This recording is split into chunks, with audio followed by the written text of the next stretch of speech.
So thanks so much for your willingness to serve. Thanks for being here. Enjoyed our discussion quite a bit and talking about the future for the country and the role of the Treasury Secretary in getting our economy back on track. This means lower prices, higher wages, more jobs, and stronger economic growth for America. It also means protecting people in states like Wyoming from crushing regulations and devastating tax hikes. It means getting wasteful spending under control. And I'm greatly encouraged by our meeting that we had. You have, I believe, a strong vision for America, a strong vision for unleashing American energy, for getting tough on China, for getting tough on our adversaries, and to getting the federal government out of the way for so many of us. I'd like to talk a bit about energy, and I've just been in the other committee yesterday, Secretary of Energy, earlier today, the Secretary of Interior, lots of energy questions. So I'm glad that we agree a key ingredient in reigniting the economy in this country is to unleash American energy. In my home state of Wyoming, we're an energy superpower as a nation, and we are America's energy breadbasket in Wyoming. Energy production is the heart of our Wyoming economy and the nation's economy.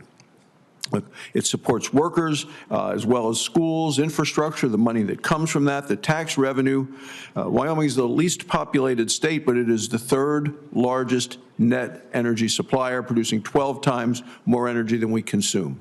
It's at the forefront of oil, natural gas, coal production, carbon capture technology, hydrogen production, many alternative sources of energy. What's happened is that energy producers in Wyoming and across the country faced a whole of government assault from the Biden administration on American energy production, taxes, crippling regulations. They've weaponized the tax code in ways that are just unthinkable to me against conventional American energy production. The things that Joe Biden signed into law just made things worse. But the good news is with you there, with President Trump in the White House, things are about to change. So you've talked extensively about boosting American energy production. What role do you see yourself playing as Treasury Secretary in making sure we become American energy dominant and in terms of energy security as well? Senator Barrasso, I very much enjoyed our meeting and wide-ranging discussion, and my family and I had a fantastic vacation in Wyoming this summer.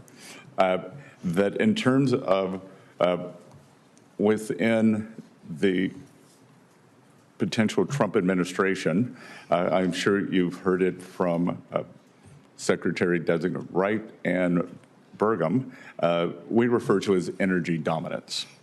And energy dominance, one of the reasons that I believe we have not been able to apply as muscular sanctions against the Russian Federation, or unwilling, was because the supply of energy was constrained in the U.S. Mm-hmm. So the same with the terrorist regime in Iran. So I would view that as we can raise U.S. production, we would squeeze down the bad actors, especially Iran.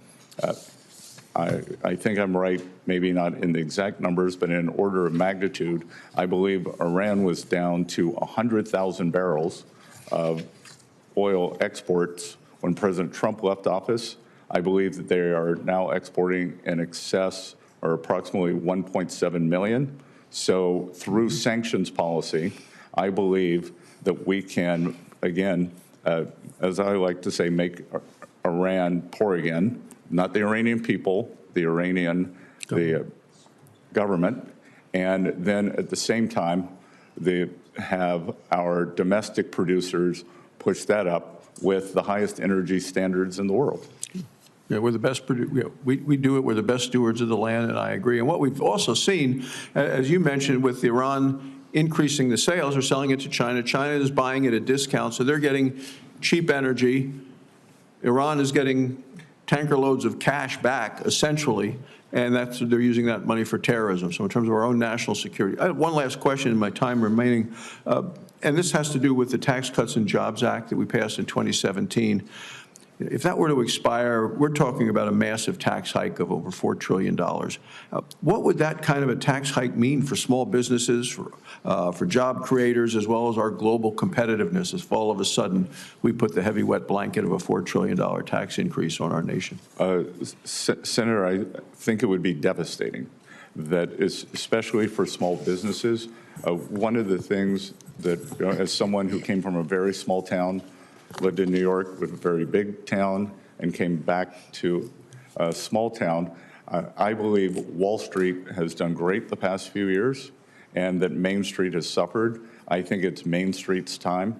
Wall Street can continue to do well, maybe not as well, and it's time to have a Main Street small business-led recovery led by small banks, regional banks, as I call it, reprivatizing the economy. And as I said earlier, we've seen since November 15th, since President Trump's election, we have seen the biggest jump in the history of the Small Business Confidence Index. Thank you, Mr. Chairman.